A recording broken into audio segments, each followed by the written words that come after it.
Normalmente cuando yo salgo de viaje, yo empaco mi ropa.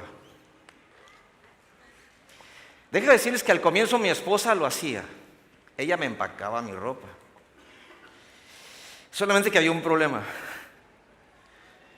No sé si se han dado cuenta, pero las mujeres de pronto quieren vestir a sus esposos muy raros. Esta camisa violetita. A algunos, ¿verdad?, les gusta y está bien. Hay camisas violetitas de hombre. Pero de pronto mi estilo no es así. Yo negro, gris, azul marino, café. Bueno, está bien. Se respetan los gustos, pero entonces cuando llegaba yo a mi destino y abría mi maleta, de pronto pues no hallaba cómo vestirme. Porque las combinaciones y eso, ¿verdad? ¡Wow! Y luchaba mucho. Sabes que te pones una corbata y no estás convencido. Así que entonces decidí yo empacar mi propia maleta. Yo quiero asegurarme ahora, ¿cierto? Que lo que vaya adentro es lo que yo quiero y es lo que voy a necesitar. De paso, cuando empecé a hacerlo, de pronto me di cuenta que las mujeres, las esposas, tienen un don especial. Nunca, aunque eran diferentes colores, nunca me faltó nada. Siempre había calcetines, siempre había camisetas y todo lo demás. Y de pronto cuando viajaba las primeras veces empacaba yo, de pronto, los calcetines. Así que de pronto estrenaba calcetines a donde iba. Pero hace poco, apenas unos días atrás, hice un viaje y me llegó de la aerolínea la invitación a hacer el check-in electrónico o en la web. Entonces venían algunas preguntas que me estaban haciendo en la aerolínea. Era como una pequeña encuesta. ¿Usted empacó su maleta? Y claro, yo puse sí. Casi le decía, mi esposa lo hacía antes. ¿Alguien te ayudó a empacar su maleta? No. ¿Dejó a alguien cuidando su maleta? No. ¿Ha tenido siempre su maleta a la vista? Sí. ¿Saben ustedes? Las medidas de seguridad en las aerolíneas han aumentado mucho.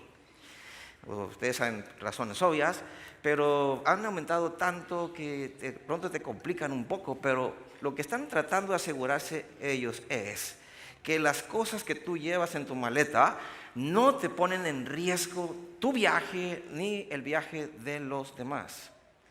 Y en esta hora lo que yo quiero, ¿verdad? Comento esto porque yo veo que la vida es como un viaje. Desde el momento que llegamos y estamos en este planeta, comienza un viaje por la vida. Y cuando empezamos ese viaje, comenzamos a poner en nuestras maletas el equipaje que creemos vamos a ocupar durante toda la trayectoria. Y los primeros que empiezan a meter a nuestro equipaje, a nuestra maleta de equipaje, son nuestros padres. Comienzan a meter en la maleta de sus hijos lo que ellos piensan que ellos van a ocupar. Y en esta mañana vamos a estudiar en una historia, que es una historia muy conocida, pero desde esta perspectiva, de la perspectiva de un viaje por la vida. Lo que yo quiero, y voy a insistirlo esta mañana, es que entendamos cuál fue la decisión que este personaje tomó, que le aseguró que el viaje sería un viaje seguro. Y ese es el propósito del mensaje de esta mañana. Vamos a abrir nuestras Biblias, por favor, en Génesis capítulo 37, el versículo número 3. Y vamos a darnos cuenta que a veces en la vida, en tu vida, comienzan a aparecer en tu maleta equipaje que tú no pusiste y ropa que tú no pusiste.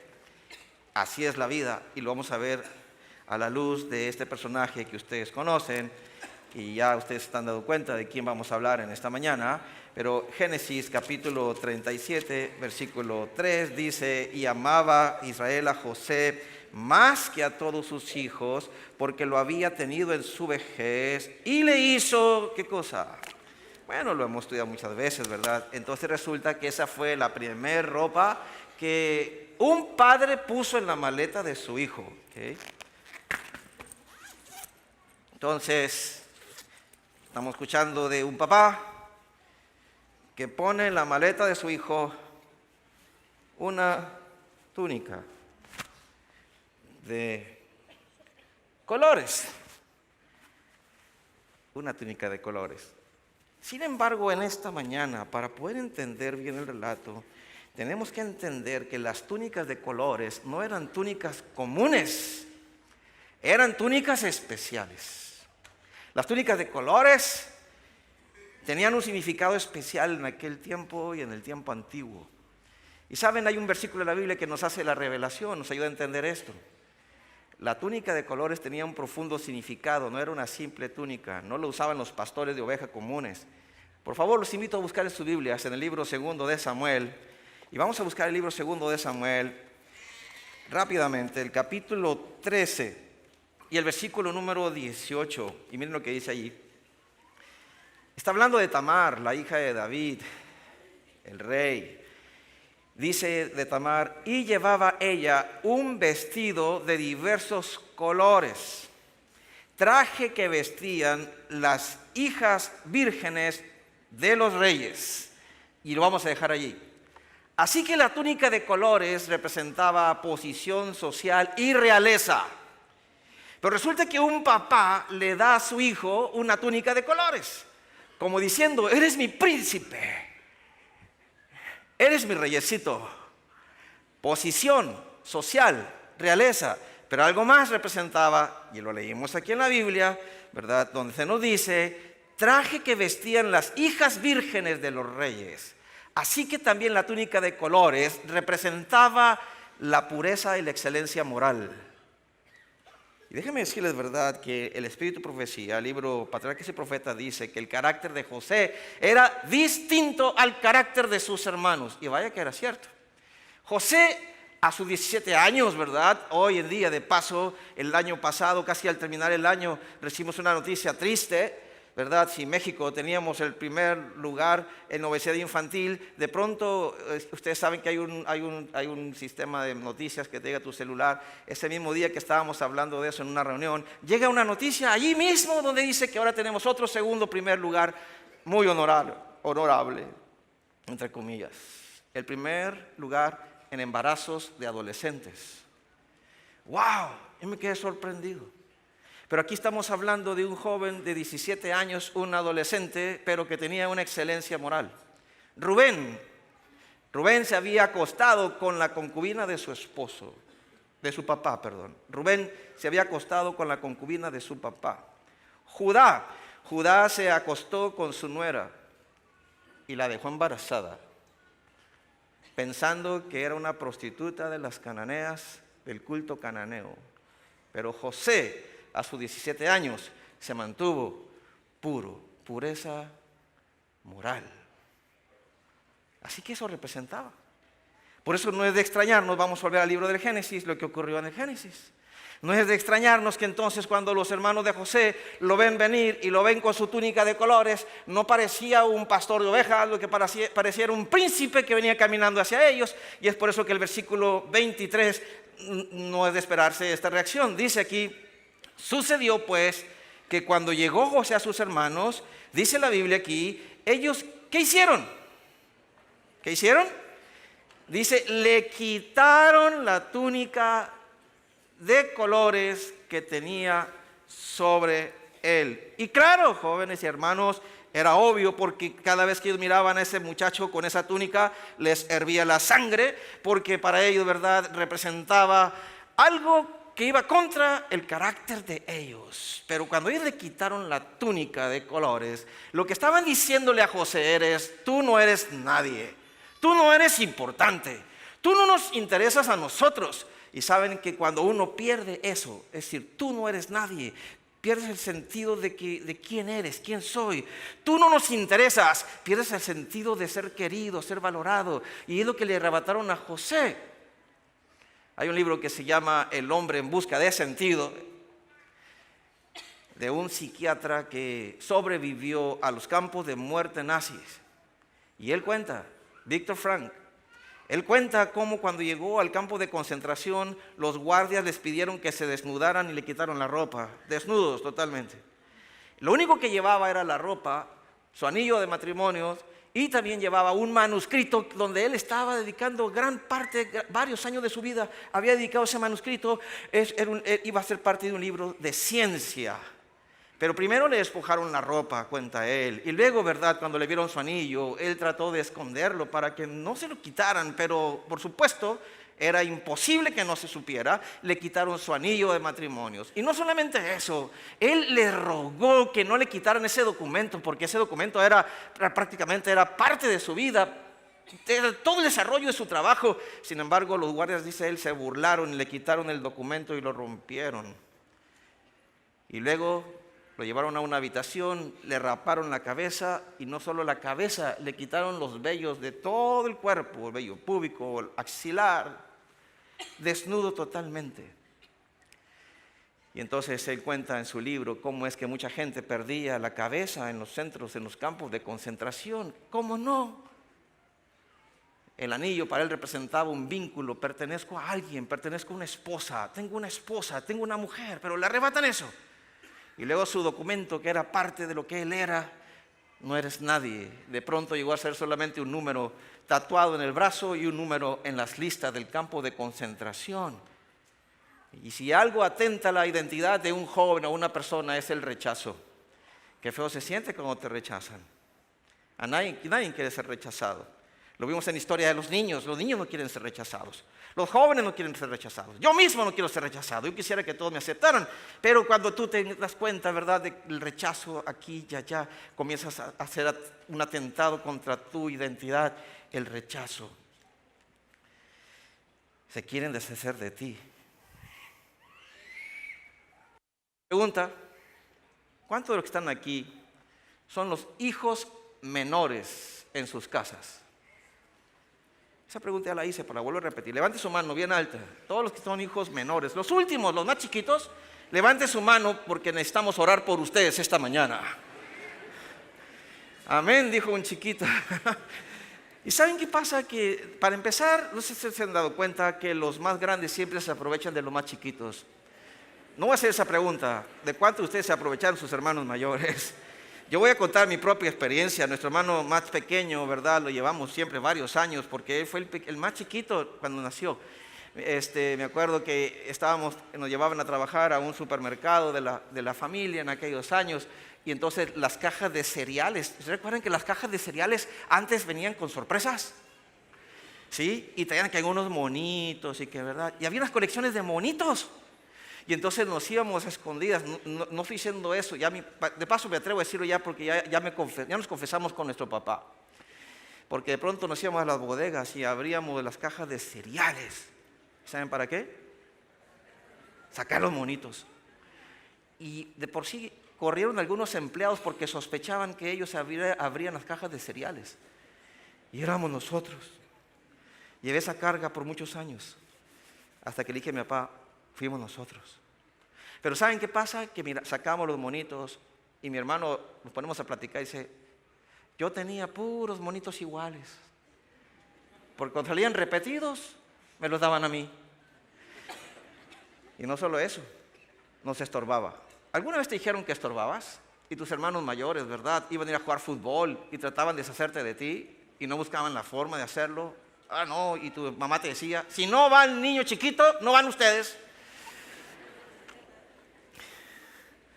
Ahí vamos nosotros. Pero un día queríamos ir a jugar solos. Mi hermano se estorbaba, solamente corría de uno para otro, ¿verdad? Pensaba que estaba jugando, pero nos tropezábamos con él, etc.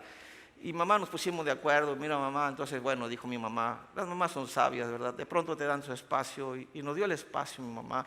Y entonces él dijo: bueno, yo voy a entretener al niño, cuando esté hablando con él, ustedes se salen. Y sí, vimos que empezó a hablar con mi hermanito. Y entonces cuando estaba hablando con mi hermanito, nosotros nos salimos por la puerta de atrás. Y cuando el hermanito ya se levantó: busque, mamá, ya me voy a jugar. No, mijo, tus hermanos ya se fueron. Te rechazan.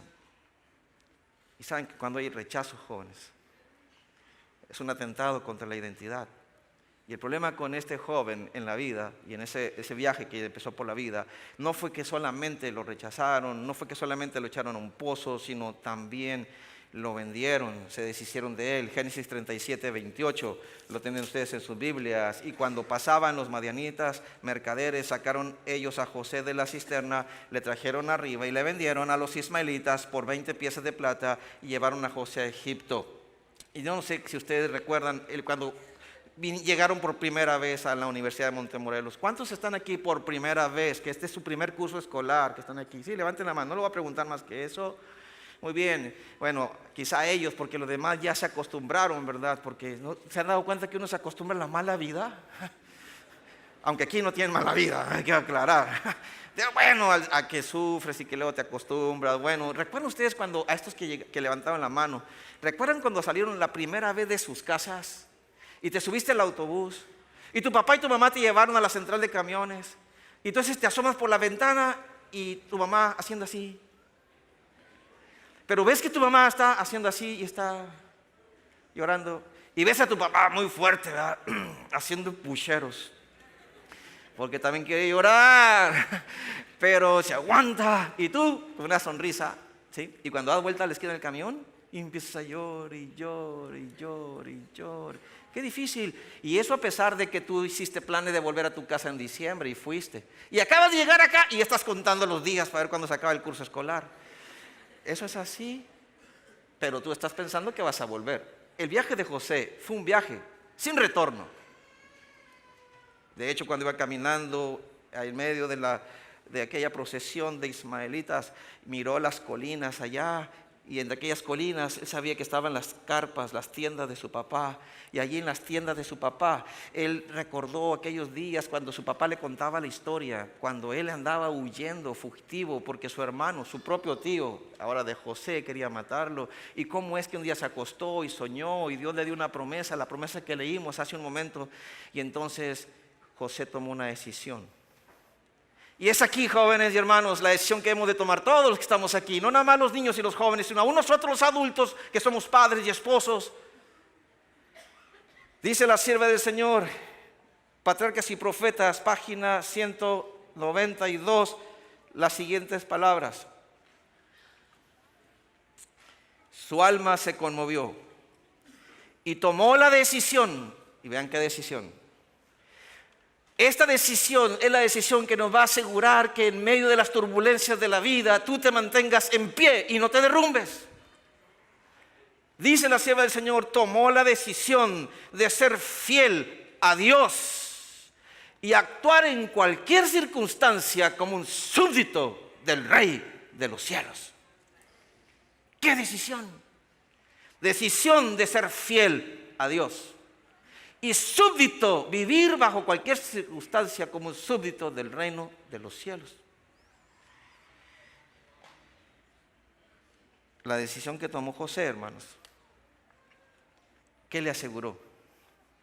La decisión que tomó José le aseguró la compañía de Dios durante su viaje y le aseguró prosperidad. Fue llevado a Egipto y ahí de Egipto llegaron los ismaelitas y entonces Potifar necesitaba un sirviente, un esclavo. Entonces él escuchó que llegaron los ismaelitas, así que se fue al mercado de los esclavos y empezó a ver todos los esclavos que estaban ahí parados. Y entonces cuando estaban ahí los esclavos parados le llamó la atención uno que no parecía esclavo, porque este joven se miraba tan saludable, se miraba tan óptimo, se miraba tan completo, tan fuerte, José. Y es aquí donde entonces dice la Biblia, Génesis 39:1, lo tenemos aquí. Llevado pues José a Egipto, Potifar, oficial de Faraón, capitán de la guardia, varón egipcio, lo compró a los ismaelitas que lo habían llevado allá. Y es entonces cuando José de pronto en su equipaje, en su maleta, aparece otra ropa que él no había puesto allí. Y entonces en el equipaje de José aparece una ropa que él no había puesto. Nunca se imaginó que se iba a poner esa ropa, pues ahora se estaba poniendo la túnica de un esclavo. De niño mimado y cuidado y querido y apreciado por su papá, llegó a ser un esclavo. Quiero llamarle esta mañana a estas ropas circunstancias. Hay circunstancias en la vida, jóvenes, que pasas tú por diferentes circunstancias, tú no te das cuenta. Una llamada telefónica cambia tu vida. Una entrevista cambia tu vida. Y toda la vida, la belleza de la vida que tú traías, de pronto se trastorna y se te mueve el suelo, cambia tu vida. Pues eso fue lo que pasó con José, cambió su vida. A veces las circunstancias parece que te gritan y te dicen, Dios te dejó, Dios está lejos de ti, Dios te abandonó. Pareciera que eso, ¿verdad? La vida comienza a gritarte así. Pero la realidad de las cosas es que Dios nunca deja a sus hijos fieles. Por eso esa decisión de ser fieles y vivir bajo cualquier circunstancia como un súbdito del reino de Dios es importante. El día que nos casamos, los que nos casamos, yo sé que muchos de los que están aquí piensan casarse. Es una buena decisión, siempre que lo hagas bien. El pastor te pregunta y ¿te quieres? Y lo vas a seguir a donde quiera que vaya, y en la salud, y en la adversidad, en la abundancia, en la carestía, en las buenas y en las malas. Y hicimos un pacto. Porque de paso, ir al registro civil, ¿verdad? Es importante porque ese es un contrato que hacemos, pero yo animo a los jóvenes y a las señoritas, ¿verdad? Y a los niños y a las niñas que un día, que si van a soñar en casarse, lleguen a la iglesia. Porque el contrato civil es muy importante, es el punto de partida. Hay una diferencia muy, muy grande entre un contrato civil y un pacto. Lo que hacemos en la iglesia es un pacto. Pues hemos dicho, ¿verdad?, en las buenas y en las malas. Pues déjame decirte que cuando nosotros hacemos un pacto con Cristo y le entregamos nuestra vida a través del bautismo, entonces lo que estamos diciendo, Señor, yo quiero ser fiel, un súbdito de tu reino. Y entonces Dios te dice, y yo soy tu Dios, te cuidaré y no te dejaré, iré donde quiera que tú vayas. Y hacemos un pacto. Déjame decirte que Dios nunca falla el pacto. Por eso es importante, jóvenes. Si esta mañana estoy hablando aquí a una persona, un joven, un niño o una niña que aún no es bautizado, no ha hecho un pacto con Dios, yo quiero animarte, joven, señorita, niño, niña, toma una decisión esta mañana y dile al Señor, Señor, quiero ser fiel y quiero ser un súbdito de tu reino. Y entonces estarás asegurando que tu vida, como dijimos y empezamos, será bella. Cuando leemos, ¿verdad? No hay mucho tiempo para leer la historia, pero solamente hago referencia a lo que dice Génesis 39. Dice, Jehová estaba con José. Dice, fue varón próspero. Dice, todo lo que hacía, Dios lo hacía prosperar. Dice, Dios bendijo la casa del egipcio a causa de José. Escuchen esto, qué maravilloso que una casa donde tú llegas sea bendecida solo porque tú pisaste el piso de esa casa. Qué extraordinario. Dios quiere jóvenes señoritas así, que a donde van llevan bendición con ellos para la gloria de Dios. Un joven, una señorita que a donde llega, la gente dice, wow, qué bendición tener este chico aquí, qué bendición tener esta chica acá. Y aquí sale el tema de los colportores. De pronto, y lo digo con todo el respeto y todo el cariño, yo admiro mucho a los colportores. Muchachos, cuando ustedes salen a colportar el próximo verano, que saldrán a colportar, sean fieles a Dios y sean una bendición para las casas. De pronto batallamos en las iglesias, pastor, por favor, acepte. No, el colportor ya no, colportor ya no. Por favor, pastor, no, mire, es que quedaron mal, los hermanos no quieren. No, jóvenes, el día que ustedes lleguen a una casa, deben llevar bendición. Pero el hecho de que Dios está contigo no significa que Satanás, porque Dios está contigo, te va a dejar solo, te va a dejar en paz, no. Satanás no está feliz al verte feliz. Y no estoy hablando a los jóvenes, hermanos, te estoy hablando a ti, que tienes un matrimonio, estás casado, estás casada, tienes hijos, eres feliz, pues Satanás no está feliz porque tú eres feliz. Y va a tratar de impedir tu felicidad. Y es por eso que presenta sus tentaciones. Y en el caso de José, presentó la tentación sexual.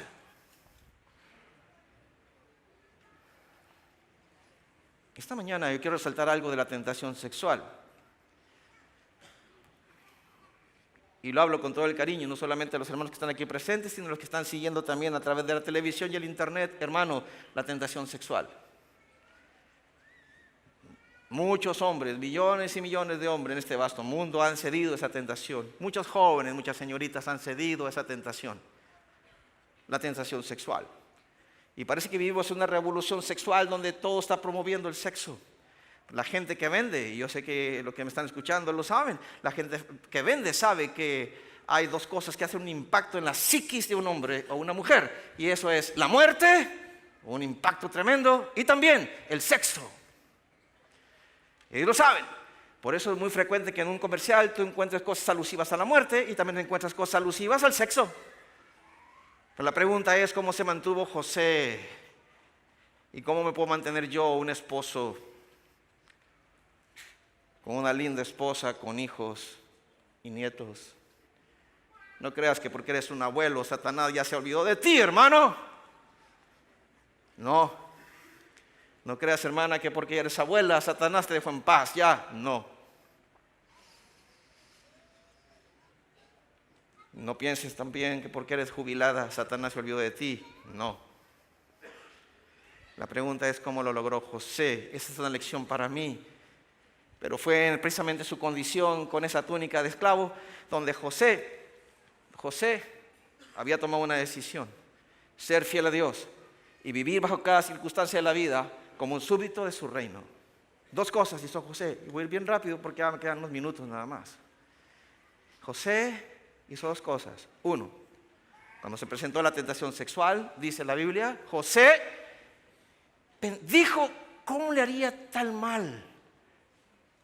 A dos, a Dios y ¿a quién? A Potifar. A Potifar. A Potifar.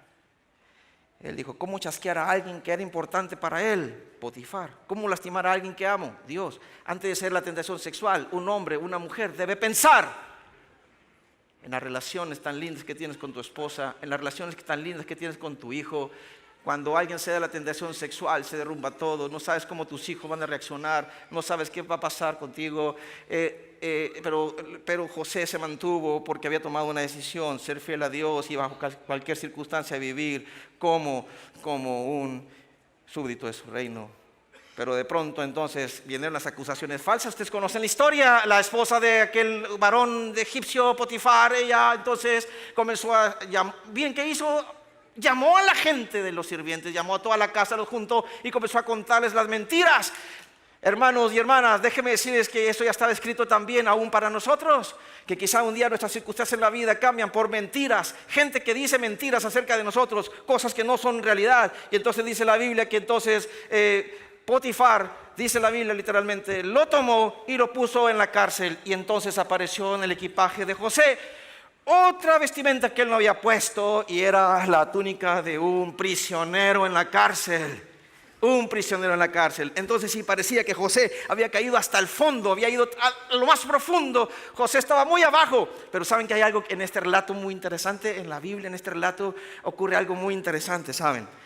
En el primer episodio, cuando él llegó a la casa de Potifar, dice que Dios estaba con José, y lo dice una vez. Pero cuando él está ahora en la cárcel, la Biblia, en una forma tan linda, dos veces dice Génesis 39:21, pero Dios estaba con José. Y dice Génesis 39:23, no necesitaba atender el jefe de la cárcel cosa alguna de las que estaban al cuidado de José, porque Jehová estaba con José. Dos veces, por si tienes dudas. Dos veces, José. La primera vez te lo dije una vez, ahora te lo digo dos veces. Ahorita que estás en la cárcel, que estás como un prisionero, parece que estás en el fondo, parece que todo te está yendo mal, parece que trataste de hacerlo bien y te fue mal. Pues mira, por hacer las cosas bien y ser fiel, déjame decirte, te digo dos veces: yo estoy contigo. Y Dios está contigo, muchacha, muchacho, hermano, hermana, cuando hemos decidido ser fieles.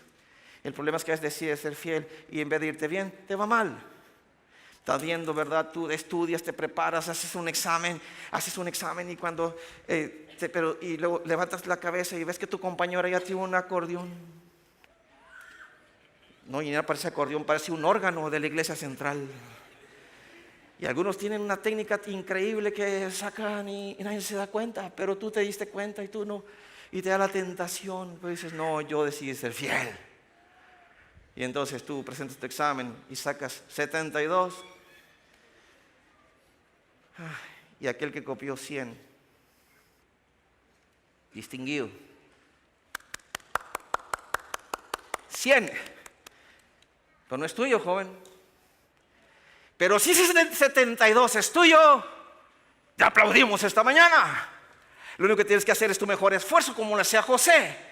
Porque aún puedes sacar un 90, pero si no hiciste tu mejor esfuerzo, fuiste descuidado, tú podrías haber sacado un 100. Pero si ese 72, ¿verdad?, es lo que te da, hermano. Tu CI es lo que te da. Pues es el CI que tienes en tu equipaje. Pues dile: gracias, Señor, por mi CI. Aunque otros tienen un CI así, tú dale gracias, Señor, por mi CI. Gracias, gracias. 72. Pon un diploma y pon un cuadrito. Ah, mi 72. Es tuyo. Es tuyo. Pero bueno, le pasó a José por ser fiel. Le fue mal. Pero bueno, hermanos, entendemos. Se acabó el tiempo. Pero de pronto, después de 2 años de haberle contado el significado al sueño del jefe de los panaderos y del copero del rey, entonces, con esto terminamos. Apareció en el equipaje de José una vestimenta más. El faraón lo mandó llamar, lo hizo un segundo en su reino y le puso entonces la túnica de los faraones.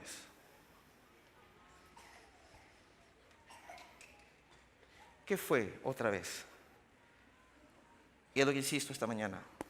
Ser fiel y vivir en cada circunstancia como un súbdito de su reino. Pero sabes que el sueño de Dios trasciende todo, jóvenes.